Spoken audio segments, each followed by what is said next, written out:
Nicolas Mirkovic. Bonjour. Vous êtes le président de l'association Ouest-Est et vous avez publié, je le rappelle, il y a quelques mois seulement, la seconde édition de l'Amérique un empire aux éditions Temporis et c'est en vente bien évidemment sur le site tvl.fr dans la rubrique boutique. Vous êtes notre invité et personne ne sera surpris de cette date à moins de 2 semaines maintenant de l'élection présidentielle américaine. Et on a l'impression que les présidents américains, ils changent, mais que leurs politiques extérieures, surtout, sont toujours les mêmes. Est-ce que ce constat, il est exact? Il est complètement exact. À part la petite parenthèse de Trump, mais on y reviendra tout à l'heure, les États-Unis ont une vision impérialiste du monde. Comme je l'explique dans le livre, cet empire n'est pas un empire tel qu'on peut le concevoir d'une manière historique.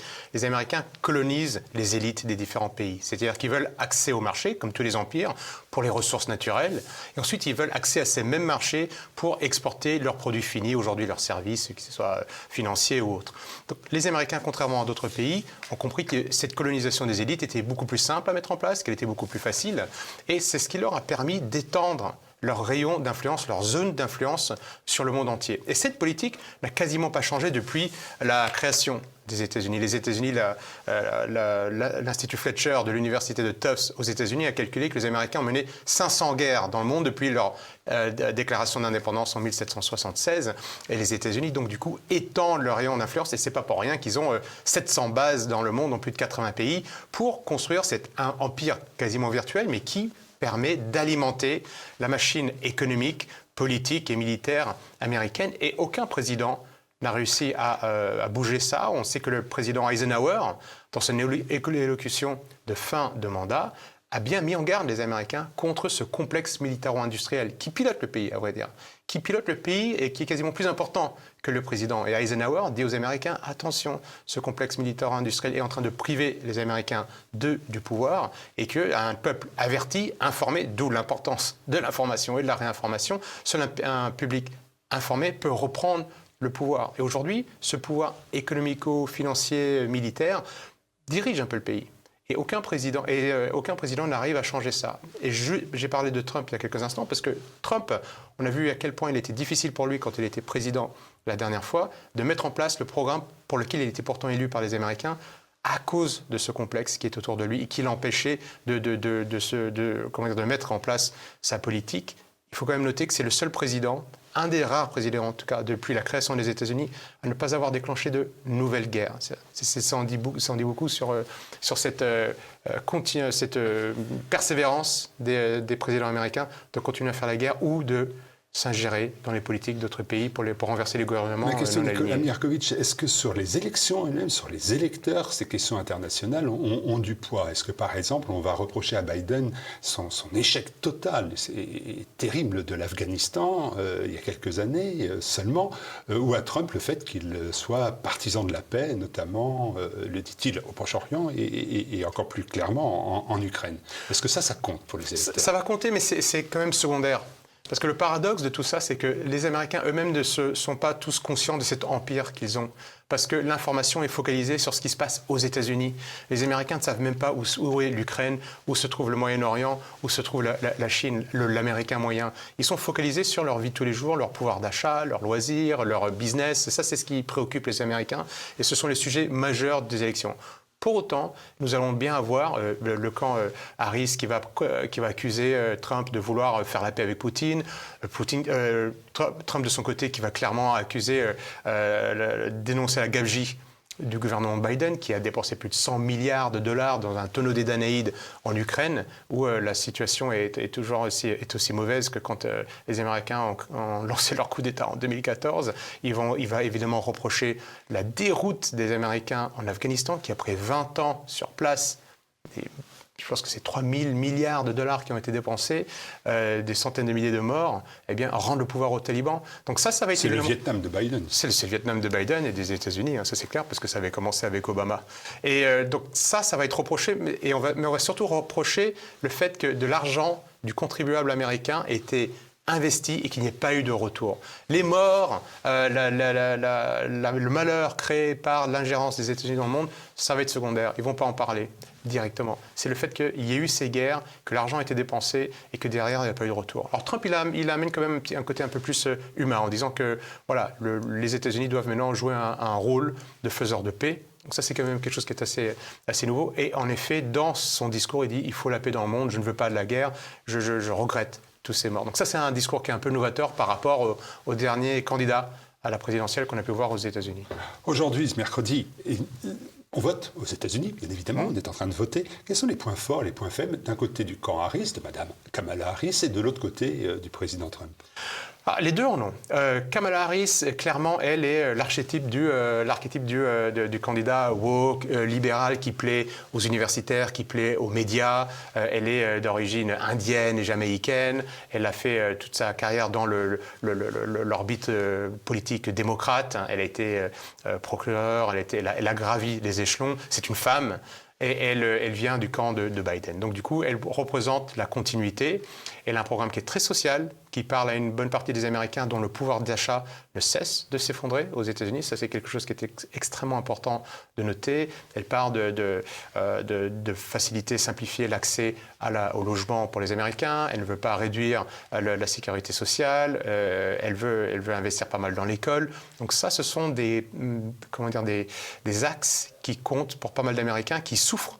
Parce que pendant que l'Amérique est en train de construire son empire, elle est en train d'oublier ce complexe militaire-industriel, oublie complètement les Américains, dont le niveau de vie cesse de chuter. L'espérance de vie chute également aux États-Unis. Le nombre de personnes mortes par surdose de drogue, le nombre d'obèses. Tout ça, ce sont des indicateurs de qualité de vie qui s'effondrent, qui s'écroulent. Et ça, elle a un discours qui est très social et qui plaise beaucoup aux médias aussi. Donc Kamala Harris est clairement la chouchoute des médias américains. En point négatif, en revanche, elle n'est pas experte. Elle n'est pas experte, elle change d'opinion tout à l'heure. Les Américains l'appellent caméléon Harris. On ne sait pas exactement ce qu'elle pense. Et c'est clairement pas elle qui va prendre toutes les décisions. Elle n'a pas l'étoffe d'un Roosevelt, d'un Truman, même d'un Bush, qui était Bush père. Elle n'a pas cette étoffe-là, mais elle sera entourée par les mêmes personnes qui entourent Joe Biden aujourd'hui, par les caciques du Parti démocrate. Et pour une partie, on va dire, des classes moyennes populaires, des classes aisées américaines, ça, c'est quelque chose de rassurant. Et elle est extrêmement woke. Elle est très, très, très woke. Quand on lui pose la question de savoir si elle prend le passif, en fait, des années Biden, elle répond « oui, je ne changerai rien, c'était 4 années qui sont passées oui. ». Est-ce que ça, c'est un atout, une faiblesse? Alors, elle n'est pas une bourde près, Kamala Harris. C'est une faiblesse, parce que pour beaucoup de personnes, Joe Biden, aux États-Unis, Joe Biden n'a pas été un bon président. Il a commencé avec la déroute en Afghanistan, il se termine par 2 guerres majeures en Ukraine et au Moyen-Orient, le pouvoir d'achat qui s'effrite. Si clairement il y a une chose que Harris ne devrait pas faire, c'est se réclamer de l'héritage de Joe Biden. En plus, on sait maintenant de manière tout à fait claire qu'il était très malade, déjà même quand il a pris le pouvoir. Sa situation n'a fait que s'empirer. C'est quand même quelque chose que les Américains devront régler un jour. Comment est-ce que ce secret de polichinelle pour beaucoup de personnes, mais ce secret a été caché par les médias dominants au moment des dernières élections.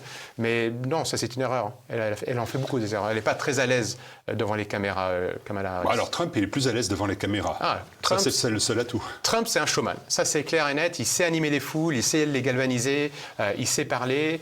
En atout, lui, il a le fait qu'il a déjà été président. Je pense que la dernière défaite et les 4 ans de Biden lui ont permis de travailler, de faire peut-être un peu d'introspection, même si je pense que ce n'est pas son point fort, mais de calculer, d'essayer de comprendre ce qui s'est mal passé la dernière fois, ce qu'il doit faire. Il est certainement mieux entouré cette fois-ci qu'il était la dernière fois. N'oublions pas qu'il a pris le pouvoir quasiment avec une bonne partie de l'establishment des Républicains qui étaient contre lui. Donc il a réussi à retourner une bonne partie de l'appareil des Républicains. Ça, c'est un atout. Il s'est entouré de personnes qui sont, je pense, comme je le disais il y a quelques instants, cette fois-ci alignées sur sa politique. Donc on va voir s'il gagne, il faut encore qu'il réussisse à placer les bonnes personnes autour de lui. N'oublions pas que la dernière fois, quand il avait gagné, il s'est entouré de personnes qui étaient néoconservatrices, donc du coup qui étaient contre sa politique. Il a dû ménager. Quelqu'un comme J.D. Vance est un atout. Pour lui, ça c'est clair. C'était quelqu'un qui était son colistier, son candidat pour la vice-présidence, qui était contre lui avant et qui a changé, qui a viré sa casaque et qui est maintenant avec lui aujourd'hui, qui est un jeune, qui a expliqué son cheminement, un ancien militaire. C'est un catholique et c'est quelque chose c'est un atout pour Donald Trump. Mais aussi, il a réussi à attirer des personnalités démocrates, comme Tulsi Gabbard, qui est une personne qui a pas sa langue dans sa poche, qui présente très bien, qui a été vraiment une des stars du Parti démocrate il y a quelques années, avant que les démocrates se rendent compte qu'elle avait un franc-parler tellement important et qu'elle devenait gênante. Il s'est entouré aussi de Robert Kennedy, Et donc ça, c'est Junior, et ça, c'est extrêmement important, qui indépendant. était candidat indépendant des démocrates, et dont le programme est axé sur le retour à une Amérique saine d'un point de vue alimentaire. Il part de la malbouffe américaine, qui a un impact majeur sur la santé physique, évidemment. 40% des Américains sont en situation d'obésité, et mentale. Donc il dénonce ça. Donc c'est un retour un petit peu aux racines, un retour à manger sainement, avoir une vie saine, à faire du sport, à arrêter l'industrie agroalimentaire. Donc il s'attaque à ces piliers du complexe militaro-industriel, mais il va s'attaquer là à la partie industrielle en ce qui concerne l'alimentaire. Mais c'est intéressant. Vous voyez, il s'est entouré de ces personnes-là qui croient en Trump. Donc ça, ce sont des gages, je pense, importants que Trump donne au reste de la population, qu'il a évolué, qu'il a changé, qu'il est capable de composer et qu'il est capable de parler d'autre chose que de barrières tarifaires ou de... Ce qui n'a pas changé, c'est son rapport avec les médias, toujours aussi exécrable. Oui. Et quand même son image en France. Je parlais aux gens, des amis, ils me disaient, mais oui, il est vulgaire. Oui. C'est le terme qui revient, il est vulgaire. Oui. Voilà. Oui. Après, chacun juge de la vulgarité de l'autre. Bien sûr, plus de vulgarité des fois sur le fond que sur la forme. Mais là, en l'occurrence, est associé à cette image un peu gouailleuse qui lui colle à la peau et qu'il n'a pas réussi quand même véritablement à enlever. Non, il n'a pas réussi, mais c'est certain qu'il n'est pas aidé par les médias. Les médias ne le traitent pas de manière équitable, les médias dominants américains. Et lui, il est rentré dans un jeu où il n'essaie même plus de les convaincre. Il rentre dans le jeu, il rentre dans l'art. N'oublions pas, quand il était président, il parlait de CNN en disant « je ne vous parle pas à vous, vous êtes de fake news ». Et les médias ne supportent pas ça, parce que c'est une caste à part. Ce sont des personnes qui pensent de la même manière, qui ont été formatées dans les mêmes écoles, et que ce soit aux États-Unis ou en France, on a le même problème. The Atlantic, l'autre jour, qui est un journal proche des démocrates, disait que Trump parle comme Hitler, Mussolini et Staline. Il manquait plus que Darth Vader, Genghis Khan, Néron et Dracula. Et voilà, le message était dit. On ne veut pas le laisser parler, il met des étiquettes. C'est la technique des personnes qui sont dans ce courant atlantiste, qui sont imbues d'elles-mêmes, qui pensent qu'elles ont raison sur tout. Elles ne laissent pas les personnes parler. Et Trump est victime de ça. Et pour une partie de la population américaine qui ne regarde que les médias dominants, c'est clair que leur opinion va être biaisée par ce que les médias disent. C'est ce que Bernays suggérait de faire dans son livre Propaganda, c'est ce que Lippmann et plus tard Chomsky évoquaient quand il parlait de la fabrication du consentement. Il y a un rôle de partenariat entre l'État profond américain et les médias pour travailler sur les esprits des personnes et les conditionner à penser ce qu'il faut et dire Trump c'est mauvais, Staline, Mussolini, etc. Et Harris c'est bien, femme, issue de Yakovitch, comment vous l'immigration. expliquez ça aussi en France? Oui. On voit par exemple que Le Monde, Libération sont anti-Trump, mais aussi par exemple un journal comme Le Figaro est très peu indulgent à l'égard du président. À qui appartiennent les médias? C'est la question qu'il faut se poser. Qui parle? Au nom de qui est-ce qu'il parle? Les médias français appartiennent soit à quelques oligarques et à l'État. L'État français, clairement pas. C'est pas l'État d'Emmanuel Macron qui va être pro-Trump. Et les médias, aujourd'hui, ont peur. Parce qu'aujourd'hui, la plupart de ces médias sont les porte-voix d'un courant atlantiste. Leurs patrons, à la fin, sont des atlantistes qui font du business. Oui, mais vous pouvez pas me dire que c'est la faute des milliardaires, parce que Trump, c'est un milliardaire. Il était d'Elon Musk, qui était un ultra-milliardaire. Je veux dire, il n'a pas le monopole des anti-milliardaires contre lui. Non, je dénonce pas les milliardaires, je dénonce les milliardaires voilà, anti-Trump, pardon. Les milliardaires qui ont des médias. En France, la plupart des milliardaires, c'est le cas, qui ont des médias, ne sont pas vraiment ouverts à la discussion, ne sont pas ouverts à la confrontation des opinions. Je le vois tous les jours. Donc ça c'est certain, c'est le cas en France. Aux États-Unis, c'est un peu plus libre. Et le paradoxe, c'est que même si les médias appartiennent également à des milliardaires, ce fameux premier amendement américain encourage plus au débat, à la discussion. Et on peut lire des articles très intéressants dans le New York Times ou le Washington Post qui appartiennent pourtant à des patrons radicalement anti-Trump, mais il y a un peu cette culture du débat, de la discussion qui est plus ouverte aux États-Unis qu'il l'est en France, où c'est parfois en France c'est caricatural. Je ne comprends pas qu'on puisse lire encore Le Monde et Le Figaro aujourd'hui, enfin uniquement Le Monde et Le Figaro pour se faire une opinion. Il faut clairement aller lire. Moi je conseille la presse alternative, les médias alternatifs ici comme TV Liberté ou la presse étrangère pour avoir une autre opinion de ce qui se passe réellement, parce que si on lit que ces médias dominants, eh bien on a une vue biaisée, parce qu'ils ne veulent pas de débat, ils ne laissent pas les opposants ou les personnes qui pensent différemment s'exprimer. Un lieu où il y a du débat, c'est X, Twitter. Elon Musk, en un mot, c'est un atout ou une faiblesse pour Donald Trump. C'est un atout. Elon Musk, et pourtant c'est paradoxal. Je vais vous expliquer pourquoi, mais c'est un atout. C'est quand même Elon Musk, c'est l'Africain qui débarque, enfin Sud-Africain, mais Africain quand même, qui débarque aux États-Unis, qui fait fortune, qui est brillant, qui s'est lancé dans PayPal, qui a lancé Tesla, qui a lancé son projet spatial SpaceX, donc et qui est l'homme le plus riche du monde, qui reprend Twitter. Qui explique aux Américains que lors des dernières élections, il y avait de la collusion entre les patrons de Twitter et le FBI. C'est un scandale, ça, on oublie de le rappeler. C'est-à-dire que l'État américain empêchait les plateformes, les réseaux sociaux américains, empêchait les personnes de s'exprimer. C'est l'État américain. Donc, quand je vous parlais aussi de cette collusion entre les oligarques et le pouvoir, on a un exemple type. Et même Mark Zuckerberg a dû plus tard dire « Oui, c'est vrai, moi aussi, j'ai eu des pressions pour qu'on m'empêche. Le FBI m'a demandé de ne pas parler du problème du fils Hunter Biden et de ses frasques. De ses frasques à travers le monde. » Donc, qu'est-ce que c'est que ces démocraties où l'État empêche des entreprises libres, normalement, de se développer et contrôle ce qui est dit. Elon Musk le dit, ça. Et il se mouille, il rentre dans l'arène. Il a même parlé encore il y a quelques jours en disant peut-être qu'un jour je risque ma peau en faisant ça. Et c'est clair qu'il risque beaucoup. Il pourrait à la rigueur penser comme Trump mais pas le dire. Mais on montre aussi à quel point les États-Unis sont arrivés à un stade où de plus en plus de personnes, même en haut de l'échelle, et ça c'est nouveau, c'est pas que... Parce que Trump, il a une bonne partie de la base américaine. Les plus pauvres, les déclassés, les déshérités, il a une bonne partie. Il va faire des bons résultats là. Là où il manque du soutien, c'est dans les classes aisées, les classes qui ont l'argent, qui financent les mouvements, qui financent les ONG, qui financent les associations. Et le fait que Elon Musk descende dans l'arène, c'est bon pour Donald Trump, même si Donald Trump est vraiment pas un fan de la voiture électrique. Petite question aussi, on voit quand même les rassemblements politiques qui se déroulent, les meetings qui se déroulent des part et d'autre, bien évidemment, du camp démocrate et du camp républicain. Et là, on s'aperçoit que pour la première fois, Trump attire des foules, non plus des mondes, mais des foules. Oui. Est-ce que c'est un indicateur où il ne faut pas tenir compte de cela? Parce qu'on a vu en France, par exemple, pour les élections présidentielles, que ceux qui faisaient les plus grands meetings n'étaient pas ceux qui remportaient le plus de voix. Oui, non, ça veut dire beaucoup. Ça veut dire que beaucoup, ça veut dire qu'il y a vraiment ce que les Américains appellent les mouvements grassroots, mais c'est la base. C'est la base, il a un soutien populaire qui est gigantesque. Des personnes font des centaines, aux États-Unis, des milliers de kilomètres pour aller le voir. Il campe la veille au soir comme une rockstar sur les lieux de ces différents meetings. Comme une rockstar, c'est pas pour ça qu'on vote pour lui.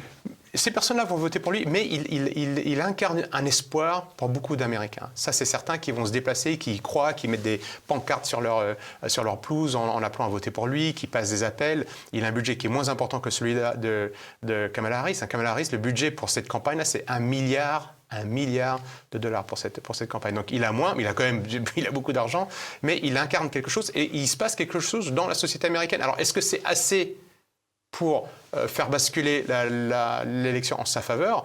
Ça, on ne sait pas, mais il se passe quelque chose. Et aussi, ça montre, ça illustre cette opposition de plus en plus forte entre Américains. Les États-Unis ont toujours été reliés ces dernières années par une espèce d'esprit américain, esprit de conquête. Il y a aussi des valeurs chrétiennes, protestantes, mais qui reliaient un peu les Américains entre eux, qui est en train de se dissiper. Emmanuel Todd parlait des Américains qui avant avaient la foi et les valeurs avant la Deuxième Guerre mondiale. Après la Deuxième Guerre mondiale, ils ont perdu la foi, mais ils ont gardé les valeurs. Et maintenant, ils n'ont plus ni foi ni valeurs. Et les Américains, les États-Unis sont perdus parce que cette oligarchie qui les dirige est plus intéressée par les marchés mondiaux et par leur propre enrichissement que de partager ces gains avec le reste de la population. Et donc, il y a des Américains qui n'en peuvent plus, qui sont vraiment sur le bord de la route de la prospérité et qui veulent un homme fort à la tête du pays pour redresser la situation américaine, qui est catastrophique. L'infrastructure est en train de peut-être pas tomber en ruine, mais en train de vieillir. Le niveau de l'éducation est extrêmement mauvais. D'ailleurs, Donald Trump propose de supprimer carrément le ministère de l'Éducation. Donc ça s'en dit long. Il veut donner la responsabilité de l'éducation aux États. Donc je pense que c'est quelque chose de profond. Maintenant, on voit que comme c'est profond et qu'en face, ils n'ont pas il n'y a pas autant d'enthousiasme derrière Kamala Harris, eh bien, ils vont se servir des médias. Parce que les médias, l'avantage des médias, c'est qu'ils rentrent dans les foyers de tout un chacun. Est-ce que Nicolas Mierkovitch, la question qui se pose, est-ce que Donald Trump peut gagner? On voit bien quand même que, et vous l'indiquiez, l'État profond est capable d'intervenir sur les réseaux sociaux pour empêcher la progression de Donald Trump. On voit bien aussi qu'il y a eu 2 tentatives d'assassinat contre lui. On voit bien aussi que la fraude reste quelque chose de délicat aux États-Unis, dans des modes de vote qui sont souvent archaïques et qui ouvrent la porte à la fraude et à la corruption. Est-ce que tout cela sont des freins définitifs? Non, c'est pas définitif, mais ils doivent faire attention. Donald Trump a clairement dit que, alors c'est pas parce qu'il a dit que c'est vrai, mais il a dit que les dernières élections présidentielles américaines avaient été truquées. Il y a eu quand même, les Américains ont mis plus d'une semaine avant de savoir qui était le président. Et ça, c'est le pays qui donne des leçons de démocratie au monde entier. Et ils s'arrêtent de compter les bulletins au milieu de la nuit. Il y avait des machines qui ont donné les voix d'un candidat à l'autre. Enfin, c'était clair et net qu'ils ne savent pas compter des bulletins. Donc, et il y a des problèmes, et ça, c'est lié à l'histoire. Alors, il y a les deux. Il y en a qui vont profiter. Et il y a de la fraude, ça, c'est certain. Et est-ce que cette fraude va être suffisamment importante pour faire orienter la décision vers un candidat ou un autre? Je ne sais pas. J'espère que Donald Trump, qui ne croit plus dans la légitimité du système comptable de ses voix, j'espère que lui, il mettra en place des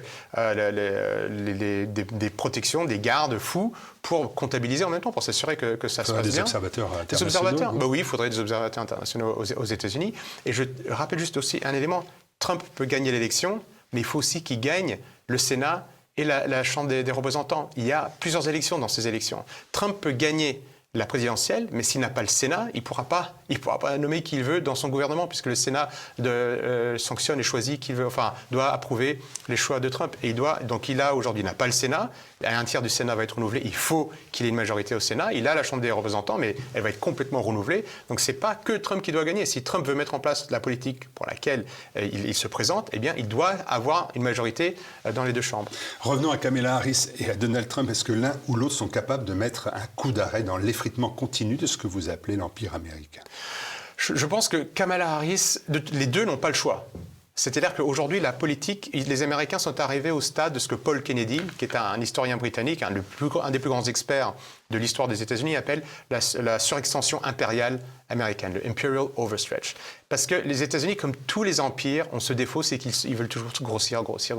Ils arrivent à ce stade aujourd'hui où ils ne peuvent plus, parce que le peuple américain ne bénéficie pas de cette surextension impériale, et les États-Unis sont en train de perdre des guerres. En Ukraine, les États-Unis et l'OTAN, qui sont une puissance, la plus grande puissance militaire de tous les temps, en tout cas d'un point de vue budgétaire, n'arrivent pas à freiner l'avancée de l'armée russe, qui pèse 10% du budget total militaire de l'OTAN. Ça, c'est quand même un signe. Au Moyen-Orient, les États-Unis, qui sont omniprésents au Moyen-Orient, qui ont stipendié tellement de politiciens, de chefs de gouvernement, n'arrivent pas à ramener la paix, à négocier avec les uns les autres. Ils font même fuiter, il y a des personnes au sein même de l'État américain qui font fuiter des documents pour éviter une escalade de la guerre, parce que Biden n'arrive pas à contrôler les différentes personnes qui sont pourtant en place et qui sont même payées par les États-Unis. Donc, et en plus, vous avez des projets de multipolarité qui sont mis en place par des grands pays, la Chine, la Russie, l'Inde, le Brésil, ces pays-là qui sont en train de travailler sur un modèle alternatif au modèle américain, qui ne veulent plus de la Banque mondiale, qui ne veulent plus du FMI, qui ne veulent plus du dollar. Donc, et ces pays, et tout ça est fait de manière pacifique. Les Américains ne vont pas pouvoir empêcher ça de manière pacifique. Des pays qui s'allient, qui se disent on a envie de travailler ensemble, à part la guerre, ou alors des révolutions de couleur, ou alors l'émission dans leur propre pouvoir, de leur propre gouvernement, les Américains ne peuvent pas empêcher ça. Or, ces pays-là, par exemple des BRICS+, représentent 45% de la population mondiale, plus d'un tiers de la superficie mondiale, 40% des ressources ou 30% des ressources d'hydrocarbures connues au monde, les 40% de la production de blé. C'est un titan qui est en train de se construire. Les Américains ne peuvent rien faire. Donc, Harris comme Trump vont devoir prendre ça en considération parce qu'ils n'ont plus les moyens. Donc il va falloir qu'ils revoient leurs prétentions à la baisse. Trump insiste beaucoup sur la réindustrialisation des États-Unis et on voit même que les démocrates, Biden n'a pas tout rejeté du programme américain de réindustrialisation. Harris va un peu dans cette direction-là, c'est-à-dire qu'ils veulent produire américain. Trump propose de réduire la taxe sur les sociétés de 21 à 20% et à 15% pour les sociétés qui fabriqueraient aux États-Unis. Donc je pense que ça, ce sont des éléments de protection des Américains. Et les deux vont devoir aller dans ces directions-là parce que le risque que nous avons, nous, c'est que si les Américains ne font pas ça et que des néoconservateurs qui ont toujours utilisé le marteau comme instrument et qui n'ont jamais utilisé la diplomatie se disent banco, on met tout sur le tapis et c'est tout ou rien. On va vers la guerre en espérant qu'elle ne sera pas nucléaire, mais qu'avec les 700 bases dont on dispose, avec les 1000 milliards de dollars, avec la chair à canon européenne, on va pouvoir faire quelque chose pour contrer les projets qui nous concurrencent. Ça, c'est quelque chose, ce serait terrible, ce serait la Troisième Guerre mondiale. C'est impossible qu'il y en ait dans les entourages de l'un comme de l'autre qui aille dans ces directions-là. Je pense plutôt que c'est chez Harris que ça pourrait arriver, mais c'est une menace pour l'humanité, ça, c'est sûr. J'ai une toute dernière question, mais vraiment toute rapide, qui aurait pu d'ailleurs être la première question. La France a-t-elle intérêt à préférer un candidat à l'autre? Qu'est-ce qui est bon pour la France? Pour la France, pour nous Français. Dont on sait que Macron, on dit que c'est un gouverneur aujourd'hui, et puis un président de la République française. Donc, à l'aune de cette information-là, de nos dépendances à l'égard des États-Unis, qu'est-ce qui est bon pour la France? C'est Zbigniew Brzezinski qui lit dans Le Grand Échiquier que l'Europe de l'Ouest est globalement un protectorat américain. Donc en effet, ça fait de Macron un gouverneur aux yeux de la Maison-Blanche. C'est une des questions les plus importantes. Et c'est ce que nos médias ne regardent pas. Et je n'ai quasiment lu aucun article dans les médias dominants français, que je lis quand même de temps en temps, histoire de savoir quelle est la température de l'élite, de la caste qui nous dirige, ne parle de l'intérêt de la France. Est-ce qu'on devrait préférer un candidat ou l'autre? En gros, on prendra les ordres. Là, on agit comme si on allait prendre les ordres des uns et des autres et qu'on préfère un peu Kamala Harris parce qu'elle est dans la continuité. Donald Trump, il va dans plein de directions, on ne sait pas si c'est bon. Et ceux qui ont l'habitude de travailler et d'être main dans la main avec les États-Unis veulent garder ce coup de main pour des affaires financières, tout simplement, ou idéologiques. L'intérêt de la France, c'est de bien s'entendre, évidemment, avec les États-Unis. Ça, l'intérêt de la France, c'est de s'entendre avec la plupart des entités politiques des pays de ce monde. Et ça, c'est la première chose qui doit nous guider. Pour autant, la France ne doit pas être subordonnée à des décisions américaines. La France ne doit faire comme ce qu'avait fait le général de Gaulle, réclamer son indépendance, réclamer sa souveraineté, ne pas être engagée dans des guerres qui se font au détriment des intérêts de la France. Je pense à l'Ukraine, je pense au Moyen-Orient, où la voix de la France ne porte plus. Donc je pense que ça, c'est extrêmement important. Quand je vois qu'on est en train de vendre des médicaments comme Sanofi aux États-Unis, alors que Macron a le droit, on a des lois en France qui pourraient protéger la vente de certaines sociétés ou de certains produits parce que c'est dans l'intérêt national, il l'invoque absolument pas. C'est pas comme si nous avions financé longtemps Sanofi. Oui. Et donc voilà, c'est comme tout. Donc les Français financent, en achètent, et puis après c'est vendu à des sociétés étrangères. Américaines, c'est quand même quelque chose qui est catastrophique parce qu'on a perdu notre souveraineté. Je pense qu'entre les deux candidats... J'ai bien compris, c'est Harris qu'il faut voter Harris, si on est français. Alors ça dépend. Si on veut la paix à long terme, c'est peut-être Harris, parce que Harris, elle risque de faire s'effondrer aussi les États-Unis. Il ne faut pas oublier ça. Il y en a qui se disent, si on veut la fin de l'Empire américain, Harris est la meilleure solution. Parce qu'elle va continuer le projet qui a été mis en place par ses prédécesseurs, qui ne fonctionne plus aux États-Unis. Et les États-Unis n'ont plus la force dont ils disposaient dans le monde. Ça, c'est extrêmement important. Ça, c'est nouveau. On n'est plus dans les années 80 ou les années 90 où les Américains pouvaient envoyer des militaires bombarder dans la mer, tranquille, sans mort, sans répercussions. Les Américains ont une dette de plus de 35 000 milliards de dollars. Ils ont un déficit extérieur colossal. Ils sont affaiblis. L'empereur est nu.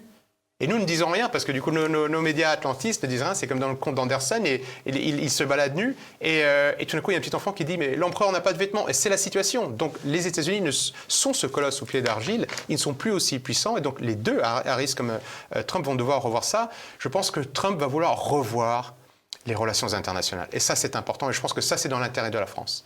Je ne pense pas que du jour au lendemain, il va mettre fin à l'Empire américain, parce que les États-Unis en vivent, mais il va falloir qu'il revoie la part qui va revenir aux États-Unis. Et il va discuter, il va négocier. Et si on peut en profiter pour retrouver notre indépendance, notre souveraineté et notre liberté, ça serait une bonne chose. Voilà. Et donc, j'ai bien compris, c'est un en même temps. En même temps, voilà, c'est ça. Donc c'est bien français. Voilà, ah oui, c'est ouais. Malheureusement.